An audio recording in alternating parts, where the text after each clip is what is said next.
Parole de Dieu quotidienne. Tous ceux qui viennent dans ce monde doivent connaître la vie et la mort, et la majorité d'entre eux a vécu le cycle de la mort et de la nouvelle naissance. Ceux qui sont vivants vont bientôt mourir, et les morts reviendront bientôt. Tout cela est le cours de la vie arrangé par Dieu pour chaque être vivant. Cependant, ce cours et ce cycle sont précisément la vérité que Dieu désire que l'homme voie, que la vie accordée à l'homme par Dieu est sans limite et non entravée par la réalité physique, le temps ou l'espace. Tel est le mystère de la vie que Dieu a accordée à l'homme et la preuve que la vie est venue de lui. Bien que nombreux soient ceux qui ne croient pas que la vie vienne de Dieu, l'homme jouit inévitablement de tout ce qui vient de Dieu, qu'il croit en son existence ou la nie.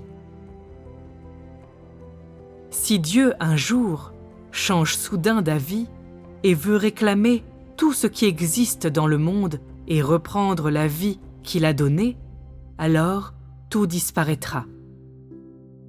Dieu utilise sa vie afin de pourvoir aux besoins de toutes les choses, aussi bien vivantes qu'inanimées, amenant tout en bon ordre en vertu de sa puissance et de son autorité. C'est une vérité que personne ne peut concevoir ou comprendre, et ces vérités incompréhensibles sont la manifestation et le témoignage même de la force vitale de Dieu. À présent, laisse-moi te dire un secret. La grandeur de la vie de Dieu et la puissance de sa vie ne peuvent être sondées par aucune créature. Il en est ainsi maintenant, comme il en était dans le passé, et il en sera ainsi dans les temps à venir. Le second secret que je te révélerai est celui-ci. La source de la vie vient de Dieu pour tous les êtres créés, quelle que soit leur différence de forme ou de structure. Quel que soit le type d'être vivant que tu sois, tu ne peux pas aller à l'encontre du chemin de vie que Dieu a établi.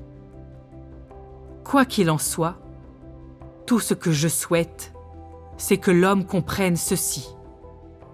Sans l'attention, la protection et la provision de Dieu, l'homme ne peut pas recevoir tout ce qu'il est censé recevoir, quelle que soit l'assiduité de ses efforts ou l'ardeur de sa lutte. Sans l'apport de la vie par Dieu, l'homme perd la signification de la valeur de la vie et la signification du sens de la vie. Comment Dieu pourrait-il permettre à l'homme, qui gaspille de façon frivole la valeur de sa vie, d'être si insouciant? Comme je l'ai dit précédemment, n'oublie pas que Dieu est la source de ta vie. Si l'homme ne parvient pas à chérir tout ce que Dieu a accordé, non seulement Dieu reprendra ce qu'il a donné au commencement, mais il exigera le double du prix de tout ce qu'il a donné pour se dédommager auprès de l'homme.